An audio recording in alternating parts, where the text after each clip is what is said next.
Վերջին շրջանում ինձ բազմաթիվ լուրեր են հասնում, որ Զինք կոմիսարիատներում բազմաթիվ սպաներ դուրս են գալիս համակարգից, դիմում դուրս են գալիս եւ փոխարենը լրացվում է անփորձ եւ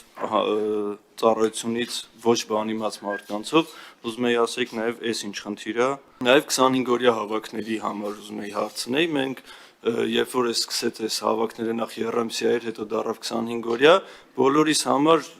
չէինք խոսում, բայց բոլորիս համար պարզ էր, ունենք բաց տեղեր, որոնք պետք է լրացվի, եւ այդ Երամսիա հավաքը բոլորս ըմբռնումով էինք մոտենում, որ այդ հարցը պիտի լուծի։ Հետո դառավ 25-օրյա հավաք։ Հիմա ուզում եմ հասկանամ մենք ինչ գնահատում ունենք, օրինակ անցած տարվա թիվը նայենք, այս տարվանը նայենք, թե քանի մարդ է մասնակցել եւ ինչ ենք պլանավորում հաջորդ տարվա, մյուս տարվա համար,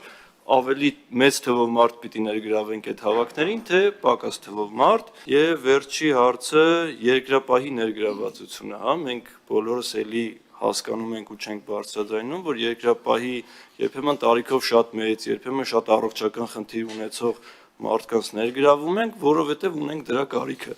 Հիմա ուզում եմ հասկանամ, այդ կարիքը չկա եւ այս մարդկանց այլևս չենք ներգրավելու, թե ամեն դեպքում այդ մարդկանց ներգրավվածությունը լինելու է, հետեւաբար նաեւ կարիքն է։